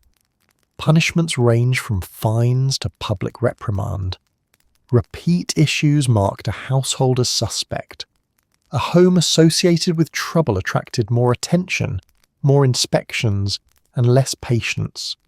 Reputation clung to addresses as much as to people. Families learned to be selective. Helping someone in need carried risk. Charity required caution. Kindness had to be weighed against consequences. The law didn't prohibit generosity, but it punished generosity that came with inconvenience. Servants complicated matters further. A servant who invited guests without permission endangered the entire household. Masters were expected to control who entered their homes. Failure to do so suggested weak authority. Weak authority suggested broader problems. This system discouraged communal life. Gatherings were permitted, but monitored. Too many people under one roof raised suspicion. Noise, laughter, or extended stays amplified that suspicion. A quiet guest was tolerable, a noticeable one was not. The cruelty lay in unpredictability. A guest might behave perfectly until they didn't. One argument, one complaint, one accusation could cascade backward to the host. Responsibility was retroactive. You didn't need to foresee trouble, you just needed to have hosted it. Women managing households felt this pressure acutely. A woman's ability to maintain order was judged constantly. Hosting the wrong person became evidence of poor judgment. Poor judgment invited correction, from neighbours, officials, or worse. The system also encouraged surveillance. Hosts watched guests closely. Guests moderated behaviour. Everyone knew that mistakes travelled outward. Social interactions became careful performances. Trust was rationed. And yet people continued to host. Life required it. Travellers needed shelter. Family needed help. Community depended on shared space. The law couldn't eliminate hospitality. It could only make it anxious. The good news? You were allowed to welcome people. The bad news? You were responsible for them. In Tudor England, your home was not a sanctuary from the law. It was part of it. Every guest you welcomed carried not just their bags, but their potential offences. And if those offences surfaced, the law didn't ask who committed them. It asked who opened the door. In Tudor England, loyalty wasn't measured only by what you did. It was measured by what you reported. The state didn't just expect obedience. It expected participation in enforcement. Watching your neighbours became a civic duty, and choosing not to watch, choosing not to speak, could quietly turn you into a suspect. This wasn't a society that relied solely on officials to maintain order. It couldn't. There weren't enough of them, so the law leaned on communities to police themselves. Everyone became a potential witness. Everyone became a potential informant. And if you weren't informing, the question arose, why not? The expectation to report wrongdoing didn't always appear as a single explicit command. It seeped through proclamations, sermons, and local practice. You were reminded that disorder thrived in secrecy, that loyalty required vigilance, that good subjects protected the realm by speaking up. Silence, therefore, looked like shelter. What counted as reportable behaviour was broad and constantly shifting. Suspicious speech, improper worship, unusual gatherings, questionable habits. People didn't need to commit clear crimes to draw attention. They only needed to be different enough to worry someone else. The pressure to report was strongest at the local level. Parish officials, church wardens, constables. These roles depended on information from residents. Complaints, whispers, and observations flowed upward. The system rewarded attentiveness, not accuracy. If you reported something and it turned out to be nothing, you were cautious. If you didn't report something and it later mattered, you were complicit. This created a dangerous incentive structure. Reporting was safe, not reporting was risky. The safest position was to pass along anything that seemed even slightly off. Better to be wrong loudly than right quietly. Social relationships warped under this pressure. Friendships became conditional. Trust required constant reassessment. A neighbour who seemed friendly today might be repeating your words tomorrow. Conversations grew careful, opinions softened. People learned to speak in neutral phrases that revealed nothing and implicated no one. The law didn't need to force people to speak. Fear did the work. Once communities understood that knowledge carried responsibility, ignorance became suspicious. "I didn't notice" stopped being an excuse. Noticing was expected. Even family ties didn't guarantee safety. Households were encouraged, sometimes explicitly, to correct and report their own members. Loyalty to the crown outweighed loyalty to kin. Protecting a relative could be reframed as protecting wrongdoing. The line between care and complicity blurred quickly. Informant culture also rewarded grudges. Old disputes found new outlets. Reporting became a way to settle scores without confrontation. The law didn't distinguish between concern and resentment. Information was information. Motivation was irrelevant. Authority benefited enormously from this arrangement. Surveillance expanded without cost. ear travelled faster than officials ever could. Communities disciplined themselves, and the state simply listened. When punishments followed, they served as proof that reporting mattered. There was a moral narrative attached to all of this. Reporting was framed as righteous. Silence was framed as weakness. People were told that failing to speak allowed sin and disorder to grow. You weren't just protecting yourself by reporting, you were protecting society. The cruelty of the system lay in its inescapability. If you reported, you risked harming someone unjustly. If you didn't report, you risked being questioned later. Either choice carried consequences. The law turned everyday awareness into a burden. Over time, people learned to manage information strategically. They reported selectively. They exaggerated small things to prove vigilance. They avoided knowing too much. Ignorance, carefully cultivated, became a form of defense, and yet fear lingered, because you never knew what someone else might report about you. Silence didn't protect you. It exposed you. Being quiet could look like agreement. Agreement could look like guilt. The good news? You could demonstrate loyalty easily. The bad news? By accusing someone else. In Tudor England, community was not built on trust. It was built on observation. Everyone watched. Everyone listened. And the law made one thing clear. Keeping quiet wasn't kindness. It was a risk. Because in a world where vigilance was virtue, silence could be interpreted as the loudest confession of all. In Tudor England, clothing didn't just express taste or wealth. It expressed intent, character, morality, and occasionally guilt. You could behave perfectly, speak politely, follow the law, and still find yourself punished because your outfit told a different story. Appearance-based morality laws operated on a simple and deeply unfair assumption. What you wore revealed who you were, not symbolically, literally. Clothing was treated as evidence, and the body wearing it became a walking deposition. This wasn't about luxury or class, that had already been handled elsewhere. This was about moral meaning. Certain styles, cuts, colours, and arrangements of clothing were believed to signal improper behaviour, dangerous attitudes, or unacceptable independence. If your outfit suggested impropriety, the law didn't wait for you to prove otherwise.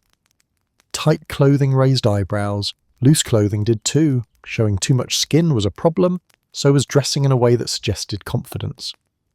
The acceptable middle ground was narrow and constantly shifting, which made it impossible to navigate without eventually misstepping. For women, the scrutiny was relentless. Clothing that drew attention, even unintentionally, was treated as a moral statement. A bodice that fit too well could imply vanity. A skirt worn slightly differently could suggest looseness of character. Head coverings mattered. Hair mattered. The line between respectable and improper was thin, invisible, and enforced unevenly. The law didn't need proof of misconduct, it needed implication. If your clothing looked wrong, authorities assumed something else must be wrong too. Morality was inferred from fabric. Men weren't exempt. Bright colours, elaborate decoration, or flamboyant styles could suggest excess, vanity, or unmanliness. Clothing that appeared too expressive risked being read as disorderly. Men were expected to look restrained, controlled, and unremarkable, especially if they were not wealthy enough to justify ornamentation. What made this system especially cruel was its reliance on interpretation. There was no universal standard. Local officials, neighbours, and observers decided what looked improper.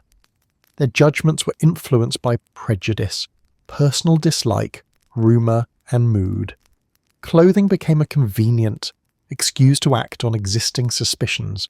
Punishments didn't always come directly from courts. Social enforcement did much of the work. Being accused of dressing immorally could lead to questioning, fines, public correction, or forced changes in appearance. Even when no formal charge followed, reputation suffered. Once labelled immodest, everything you did was viewed through that lens. The logic behind these laws was rooted in fear of disorder. Authorities believed that improper dress encouraged improper behaviour, not just in the wearer, but in those who saw them. Clothing was contagious.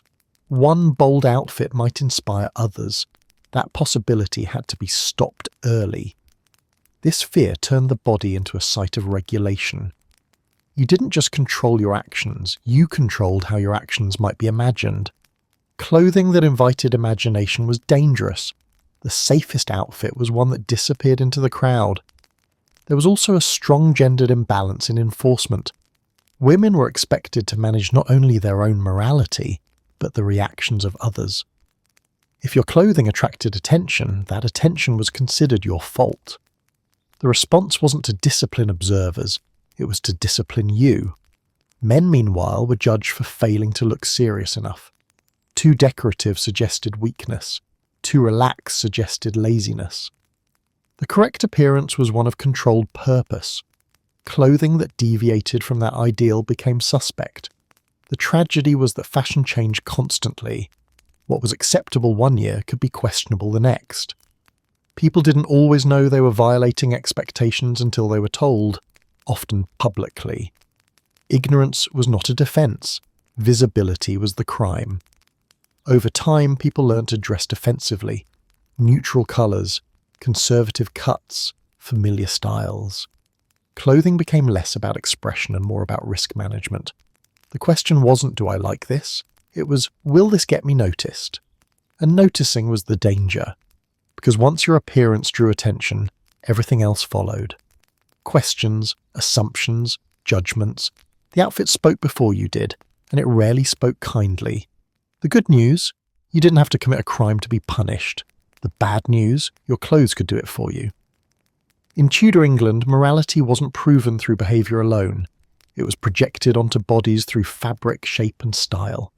You could live quietly, obey the law and still be judged guilty, because your appearance had already testified, and the verdict had already been imagined. In Tudor England, respect was not a feeling, it was a performance.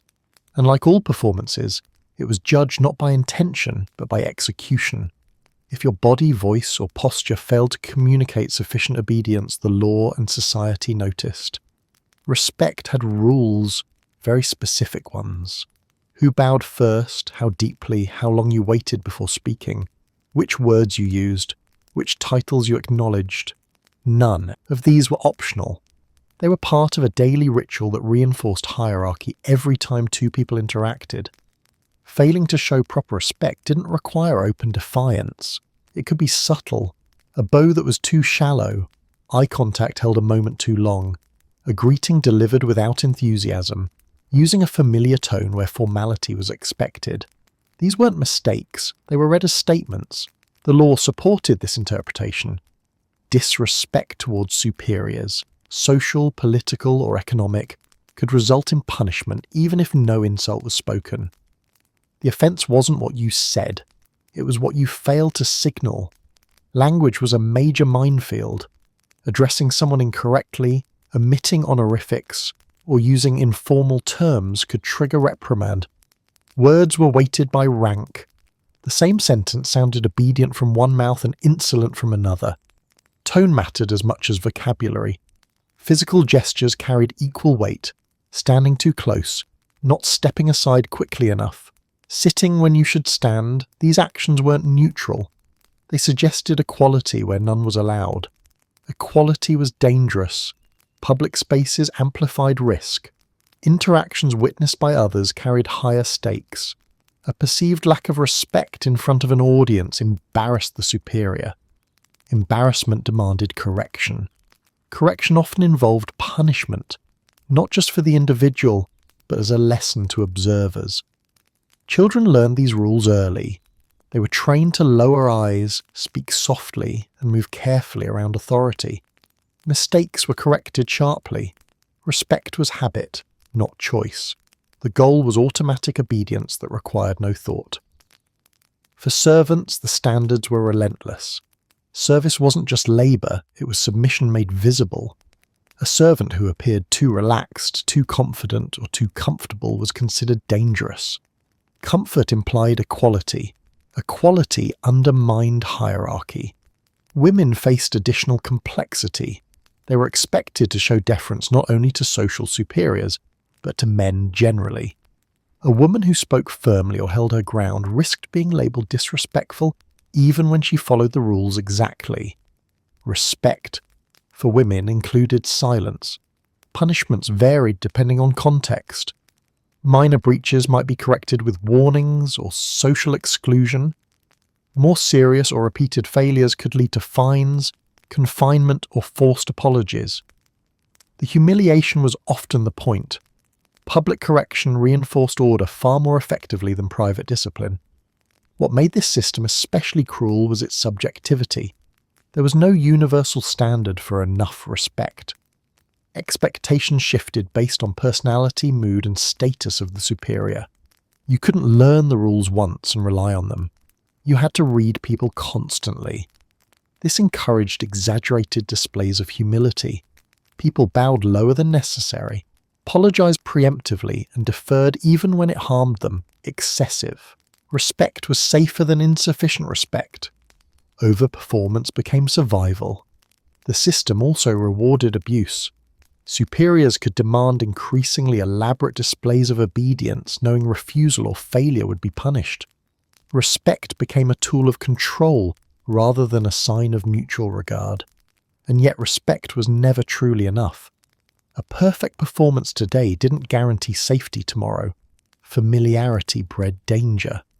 The longer you interacted with authority, the more opportunities you had to misstep. The irony was that genuine respect meant nothing. The law didn't measure sincerity. It measured posture, phrasing, and timing. You could despise someone internally and remain safe as long as your body lied convincingly. The good news, you didn't have to like anyone. The bad news, you had to look like you did. In Tudor England, respect wasn't earned, it was demanded.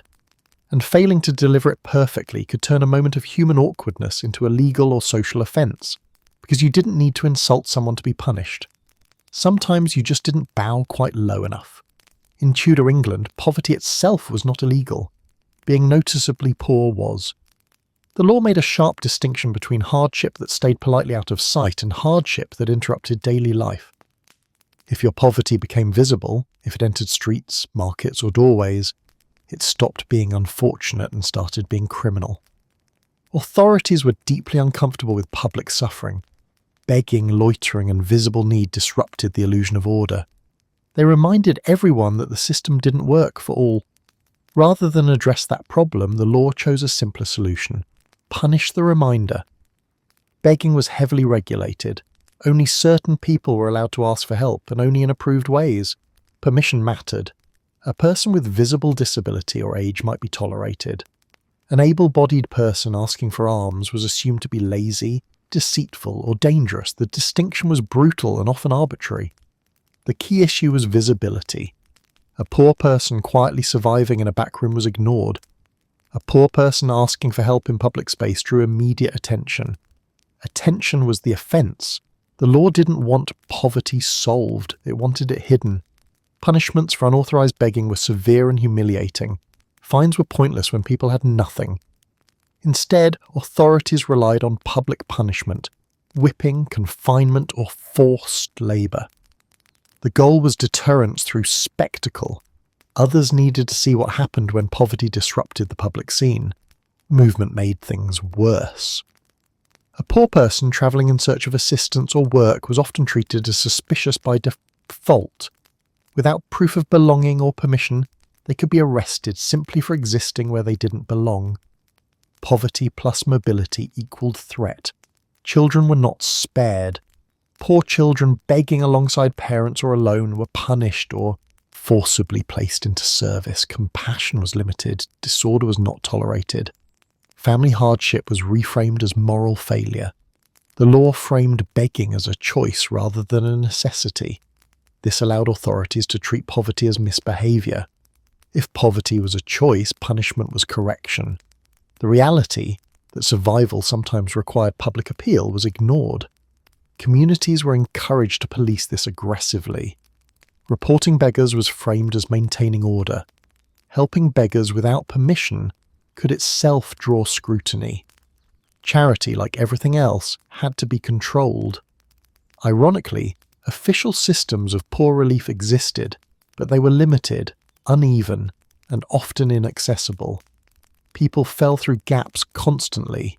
When they did, the law responded not with support, but with punishment for the resulting visibility. The deeper fear was contagion. Visible poverty threatened morale. It made others uncomfortable. It might inspire sympathy, resentment, or unrest. Better to remove it from sight quickly and harshly. This created a cruel paradox. The poorest were punished for asking for help, yet denied enough help to survive quietly. Silence was demanded without being enabled. Those who failed were labelled criminals. Over time, people learned to manage their poverty invisibly. They hid, they begged indirectly, they relied on informal networks that offered limited protection. Public space became hostile. Safety lay in staying unseen. The law didn't measure suffering, it measured disturbance. A person starving quietly was not a problem. A person starving loudly was. The good news? You weren't punished for being poor. The bad news? You were punished for letting anyone notice. In Tudor England, poverty was tolerated only when it was discreet. The moment need crossed into visibility, it challenged the image of order the state worked so hard to maintain. And that challenge, more than hunger or desperation, was what the law moved to silence. In Tudor England, guilt was not always a matter of evidence. Sometimes it was a matter of familiarity. Being accused once was unfortunate. Being accused twice was troubling. Being accused repeatedly, even without proof, meant that you were no longer innocent. You were known. And once you were known, the law stopped waiting for certainty. Reputation functioned like a shadow record, kept not on paper but in memory. Officials remembered names, neighbours remembered faces, communities remembered patterns, and patterns mattered more than truth. If trouble seemed to follow you, the assumption was simple. Eventually, you would deserve it. Living under suspicion didn't require committing crimes. It required being adjacent to them, being mentioned, being whispered about, being questioned once too often. The law didn't need a conviction to begin treating you differently. Suspicion itself became a kind of probation. Once your name entered local awareness, everything you did was reinterpreted. Neutral actions gained undertones. Innocent mistakes looked intentional. Silence looked evasive. Explanation looked defensive. The benefit of the doubt quietly disappeared. This was especially dangerous because Tudor justice relied heavily on community testimony. Character mattered. Reputation mattered more. If enough people believed you were the type, that belief carried weight. The law didn't ask how suspicion began, it asked whether it persisted. A person under suspicion became easier to accuse again. Future allegations were taken more seriously. Past accusations, regardless of outcome, were remembered as context. The phrase, "this again," hovered over every encounter. You didn't need to repeat wrongdoing. Others did it for you. By repeating your name, time worked against you. The longer you lived in one place, the more likely you were to accumulate moments of misunderstanding, conflict, or rumour. Longevity created exposure, and exposure created vulnerability. Paradoxically, surviving quietly for years could make you more dangerous than moving often, because familiarity bred narrative. Officials trusted patterns over people. If a name kept resurfacing, they assumed it meant something. Administrative memory was imperfect but persistent. A clerk might not remember details, but they remembered trouble attached to a person, and trouble once attached was hard to shake. This dynamic punished the outspoken, the unlucky, and the socially awkward. People who argued, defended themselves, or resisted quietly stood out. Standing out was remembered. Being remembered was dangerous. The safest people were forgettable. The system encouraged a strange survival strategy: invisibility through compliance. People under suspicion learned to shrink. They avoided gatherings, limited speech, declined opportunities. Even then, absence could be suspicious. There was no winning move, only damage control. False accusations were particularly damaging, not because they were believed outright, but because they lingered. Even if dismissed, they left residue. Doubt clung. Future accusations gained traction simply because there had been earlier ones. Innocence was not cumulative. Suspicion was. This created a chilling effect on community life. People avoided associating with those under suspicion, fearing guilt by proximity. Isolation reinforced reputation. The more alone you became, the more suspicious you looked. The trap tightened quietly. The law rarely acknowledged this cycle. From its perspective, repeated suspicion indicated repeated risk. Intervention felt justified. Preemptive punishment became tempting. Why wait for proof if history suggested a problem? What made this especially cruel was that redemption had no clear path. There was no formal mechanism to clear reputation, no ceremony of absolution. Time did not heal suspicion. It fed it. The only reliable escape was disappearance, moving elsewhere and hoping your name didn't follow. Some people survived this by becoming excessively compliant. Others didn't. Once you were memorable, you were manageable, and management often meant punishment, not for what you had done, but for what you were expected to do eventually. The good news? You were still legally innocent. The bad news? No one treated you that way. In Tudor England, justice did not always wait for crimes. Sometimes it waited for patterns. And if your name appeared in those patterns often enough, guilt became a matter of scheduling. You weren't guilty yet, but you were familiar. And familiarity, in a system that trusted memory over mercy, was often enough to seal your fate. From a modern distance, Tudor laws can look absurdly petty, obsessed with hats, gestures, food, noise, movement, and who talked to whom. But to the people who designed and enforced them, these rules were not ridiculous. They were essential. They were the threads holding a fragile world together, stitched tight because everyone feared what would happen if they loosened. Tudor England lived with constant anxiety. Not abstract anxiety, real practical fear. Fear of rebellion, fear of famine, fear of religious upheaval, fear of invasion, fear of losing control in a world without modern policing, instant communication, or reliable infrastructure. Authority was visible, or it was useless. Order had to be felt in daily life, or it vanished. Petty laws were never really about the petty things. They were about signals. Every small rule created a habit. Every habit reinforced hierarchy. When people obeyed rules that seemed trivial, they practiced obedience itself. That practice mattered. It trained the population to comply automatically, without questioning whether a command was reasonable or necessary. Reason wasn't the point, response was. These laws worked because they reached into the ordinary. Not just courts and punishments, but meals, clothing, movement, speech, posture. Obedience wasn't reserved for dramatic moments. It was rehearsed constantly. By the time a serious command arrived, people were already conditioned to follow it. The system relied on visibility. A visible hierarchy was a stable hierarchy. If everyone could immediately see who belonged where, by dress, behaviour, language, then challenges could be identified early. Ambiguity was dangerous. Ambiguity allowed ideas to spread. Ideas led to action. Action led to chaos. Petty enforcement also decentralised power. The state didn't need to watch everyone. It taught everyone to watch everyone else. Neighbours corrected neighbours. Communities enforced norms. Fear of attention became more effective than fear of punishment. When surveillance is social, it's constant. This was not accidental. It was efficient. The Tudor state understood something deeply uncomfortable. People don't need to be punished often if they believe punishment is always possible. The unpredictability of enforcement, sometimes harsh, sometimes lenient, kept everyone guessing. Guessing kept them cautious. Hierarchy too needed reinforcement. In a world where wealth could shift and opportunity occasionally appeared, the idea that birth determined worth required maintenance. Laws that punished overstepping, socially, visually, behaviourally, kept ambition contained. Improvement was allowed only when it didn't threaten the structure itself. Fear was not a failure of the system, it was the system. People feared being noticed, feared being remembered, feared being misunderstood.